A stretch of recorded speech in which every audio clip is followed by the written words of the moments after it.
오늘 본문은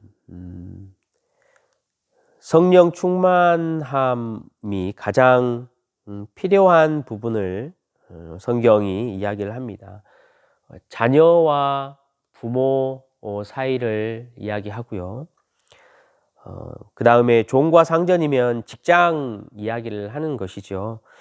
아마도 이 가정에서 자녀와 부모, 그리고 또 가정 밖에서 직장에 관련된 이 이야기는 저와 여러분의 인생의 7할, 8할, 그러니까 전체 인생의 한 70%, 80% 이상을 차지하는 여러분 삶 아니겠습니까? 그렇기 때문에 사실은 이제 가장 성령 충만이 필요한 부분이지요. 당시 문화를 이제 제가 잠시 설명을 하겠지만, 이 관계들을 보면 오늘 성경 본문에 이렇게 기록되어 있는 부모와 자식 간의 관계, 직장에서의 관계, 이 이야기는요, 완전히 그냥 딴 세상 이야기입니다. 그때 당시에는요, 이 부부 관계도 마찬가지였듯이 전혀 상상할 수 없는 이야기예요. 그러니까 성령 충만함을 받는 것이 이런 이제 대항적인 문화를 만들어내는 것이죠. 정확히 말하면 원래 우리 인간이 이 땅에 창조되고 하나님이 가정을 주시고 직장에서 일을 하게 하시고 하셨던 것들이 원래대로 돌아오는 거죠. 정확히 말하면 지금 시대의 사람들이 가지고 있는 가정의 방식과 직장의 방식은 죄로 인해서 완전히 망가진 모습이에요. 그러니까 성령 충만함을 우리가 받을 때에야 비로소 하나님이 원하셨던 관계의 방법으로 돌아갈 수 있다라는 이야기를 하고 있는 거예요. 그러니까 우리 각자가, 특별히 우리 교회에서 이제 성도들이 성령 충만함을 받고 이런 부부 관계, 이런 가정 관계, 이런 직장 관계를 여러분 갖는다고 상상해 보면요, 너무 기분이 좋고 너무나 기뻐요. 그죠? 아무런 문제가 거의 없을 것처럼 보이니까. 물론 완전하지는 않지만 저와 여러분이 오늘도 이 관계들을 좀 간단히 살펴보고요. 이미 우리 여러 번 이야기를 듣고 배웠지만 또 오늘 다시 한번 우리가 기억해 보고 성령의 충만함을 구할 수 있는 오늘 하루가 됐으면 참 좋겠습니다. 당시에 자녀들과 부모의 관계는 지금 시대처럼 뭐 이런 유연한 관계가 아니었어요. 자녀들이 잘 알다시피 소유물이잖아요. 그래서 부모가 모든 소유권을 가지고 있어요. 그래서 자녀들에게 가혹한 형벌을 내린다 할지, 뭐 감금을 한다 할지, 심지어는 잘못하면 죽이기까지 해도 뭐 크게 문제가 없었던 시대였죠. 아이들을 낳는데 아이가 약하면요, 갖다가 버려도 큰 문제가 없었었고, 원하지 않는 딸이면 다른 집에 갖다가 팔아버리는 것도 큰 문제가 없는 당시의 시대였죠. 아마도 아이들이 이렇게 동네에 모여가지고 막 이야기를 하면서 예수를 믿고 성령이 충만한 부모의 자녀들하고 그냥 예수가 없이 그 시대의 문화 안에서 살고 있는 자녀들이 둘이 만나서 동네에서 이렇게 이야기를 하면, 이 예수 믿지 않는 자녀들이 아마 이해를 못했을 거예요. 야, 너희 부모는 어떻게 그렇게 할 수 있냐? 어떻게 네 집이 그러지? 이렇게 아마 생각을 했을 정도로 차이가 많이 나는 거죠.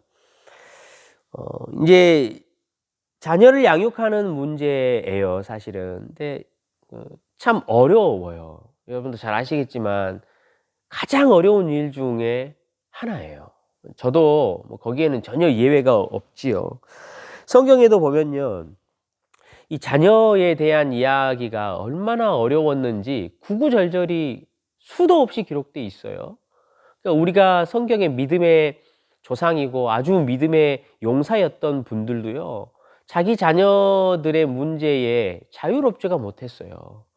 아담과 하와는 그 아래에서 살인자가 나오고요.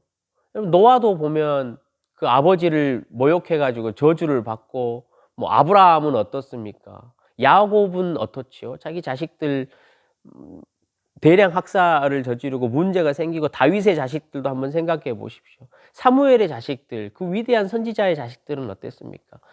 이게 참 어려워요. 그래서 성령 충만이 얼마나 필요한지 모르겠어요.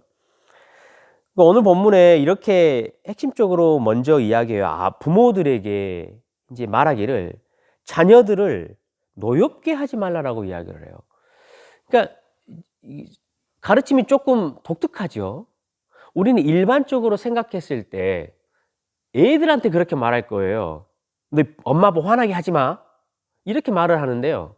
성경은요, 그 반대로 이야기를 해요. 부모에게요, 말하기를 너 자녀를 화나게 하지 말라라고 이야기를 하는 거예요. 그 이유가 있지요. 그러니까 이 자녀들을 그때 당시에도 그렇고 자기의 소유라고 생각하기 때문에 그래요. 그러니까 자기의 물건이기 때문에 그 아이 입장에서 뭐든지 판단하고 생각하지 않고 하나님께서 그 자녀를 부모에게 맡겼다라는 것을 생각하지 않는 거죠. 근데 이제 성경은요, 이 자녀들은 부모가 맡겼어요. 부모를 통해서 보냈고 부모에게 양육을 하라고 맡긴 거죠. 그래서 뭐라고 말하냐면요, 양육을 하고 훈계를 할 때, 교육을 할 때 주의 교훈과 훈계로 양육하라라고 말해요. 부모의 기준으로 하지 말라라는 거지요. 부모가 자기 감정을 가지고 자녀들을 대하지 말라라는 거예요. 기준 없이 마음대로 자녀들을 대하지 말라라는 거예요. 여러분, 자녀들이 화가 난대요. 그러니까 우리는 잘 모를 수 있겠지만 자녀들도 안에 어리지만 화가 계속 난대요. 부모들 때문에 그렇대요. 이 자녀들이 화가 나는 것은 굉장히 위험해요. 우리가 에베소서 앞에서 이미 보았지만 어른들도 화가 나면 믿음이 있지만도 사단이 틈을 타거든요. 자녀들이 화가 나면요, 그 자녀들은 자기 자신들을 정말로 컨트롤할 수가 없어요. 아직까지 완전히 이성과 지성의 판단이 잘 잡혀있지 않기 때문에 자기 속에서 일어나는 이 화와 분노가 무엇인지, 어떻게 컨트롤을 해야 되는지를 정말로 잘 알지 못해요. 그러니까 자녀들이 화가 날 때는 사단이 훨씬 더 틈타기가 쉬운 거예요. 그래서 어릴 때 받은 상처와 그 문제들이요, 이 아이들 속에 깊이 박혀 있는 경우가 너무나 많아요. 그래서 이 자녀 때에 받았던 그 일들이 나중에 성장되면 그게 그대로 나오는 거죠. 그만큼 자녀들도 여러분 화가 나는 거예요. 그래서 오늘 성경이 우리에게 말하기를요, 자녀를 양육할 때 반드시 주의 훈계와 교훈으로 해라 라고 이야기를 해요. 그러니까 기준이 있어야 한다라는 거예요, 여러분. 우리가 방향을 가지고 목적을 가지고 아이들에게 접근을 해야 해요. 다시 말하면 예수 그리스도 하나님의 나라의 목적과 방향으로 아이들을 자꾸 양육해 나가야 한다라는 거예요. 진짜 주의 훈계와 교훈으로 양육하라는 말은요, 주님의 마음을 배워야 한다라는 거예요. 그러니까 이론적으로 가르침이 아니고 그 주님이 아이들을 정말로 사랑하셨던 그 마음, 내가 주님에게 이 자녀를 맡았다라는 그 마음, 그걸로 해야 한다라는 거예요. 여러분, 성경에 기준이 없잖아요. 그러면 부모가 자녀들을 정말로 자기의 감정의 소각장으로 사용할 때가 많이 있어요. 아이들은요, 저도 양육을 해보니까 그걸 가장 힘들어해요. 부모가 기준이 없는 거예요. 그러니까 부모가 기분이 좋을 때 하고 부모가 기분이 나쁠 때 하고, 이 부모의 감정의 찌꺼기를 이 아이들이 그대로 받는 거예요. 그러니까 다시 말하면요. 부모가 기분이 좋을 때에는 이렇게 했거든요. 그때는 굉장히 아이들이 괜찮아요. 근데 그 아이가 똑같이 그 일을 했는데 어쩔 때는 부모가 기분이 나쁘면 그 일에 대해서 굉장히 화를 내고 막 혼을 내는 거죠.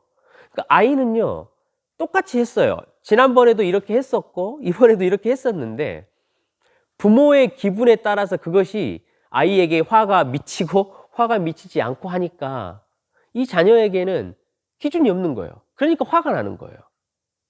이것을, 이 바울이 참 대단하지요, 여러분. 결혼도 하지 않았어요. 자녀도 낳지 않았는데 이것들을 바울이 깨달을 수 있다라는 게 참 놀라운 것 같아요. 자녀들에게도 이야기를 해요. 주 안에서 부모에게 순종하라라고 말하죠. 이것은 주께 순종하듯 하라. 주 뜻 안에서 순종하라라고 이야기를 하는 거예요. 근데 여러분 이 부분도 잘 생각해 보십시오.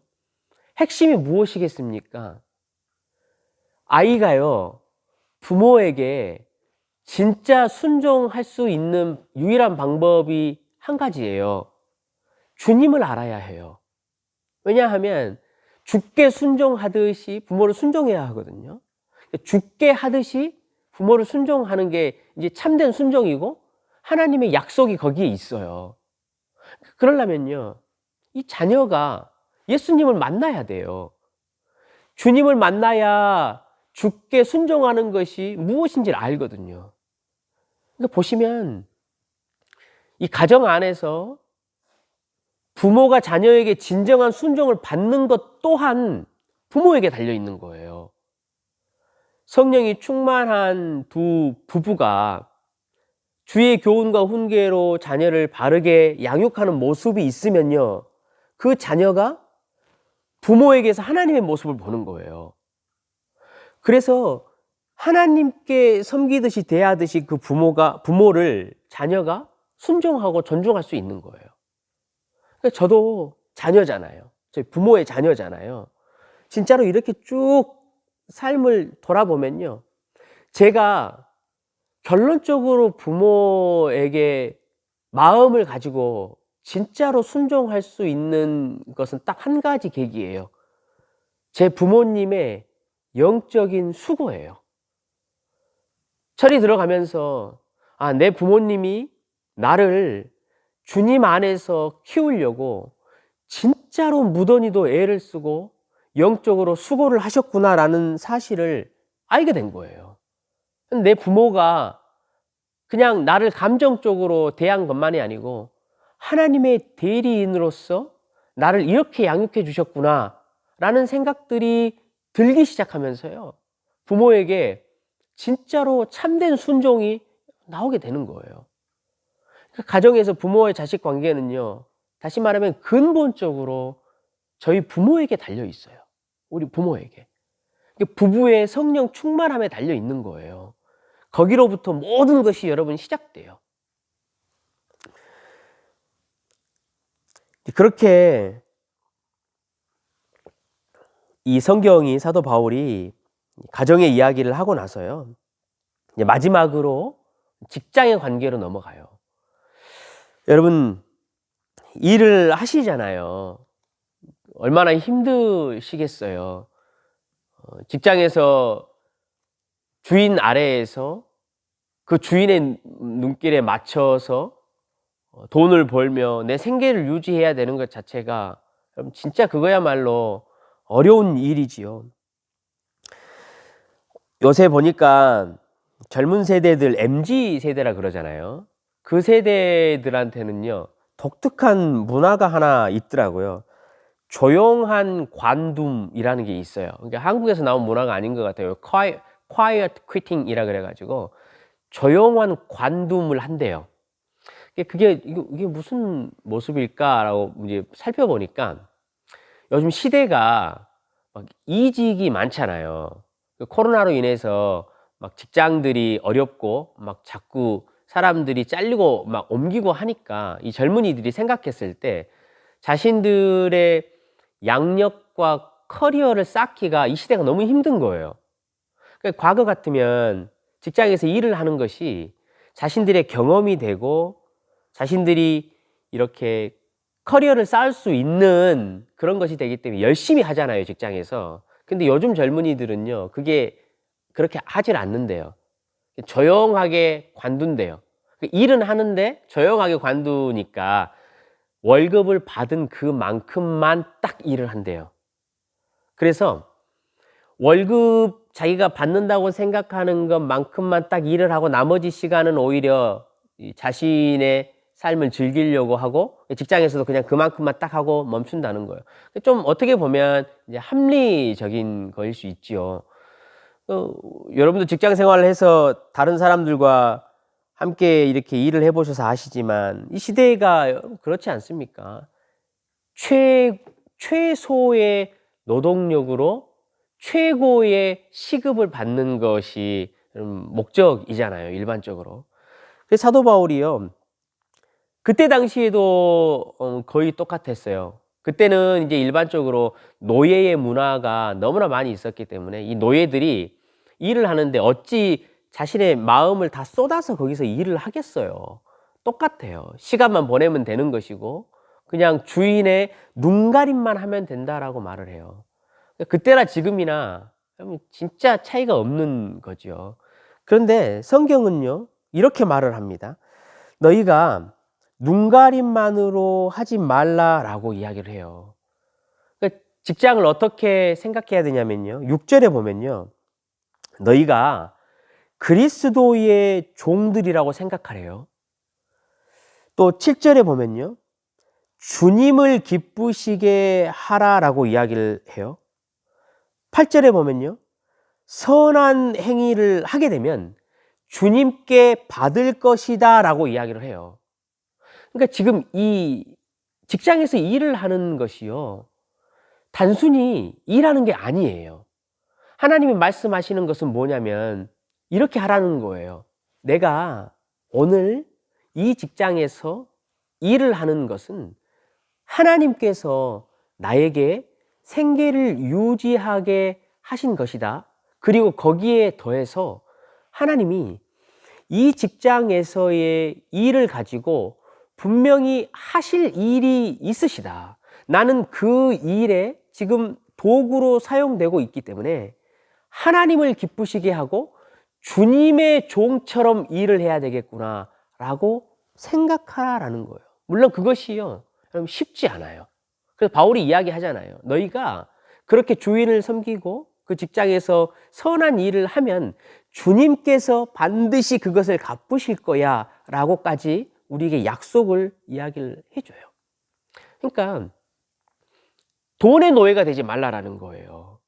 직장에서 그냥 이 조용한 관둠, 물론 합리적이라고 말할 수 있겠지만 그것은 단순히 성도가 생계를 유지하는 수준에만 멈추는 거잖아요.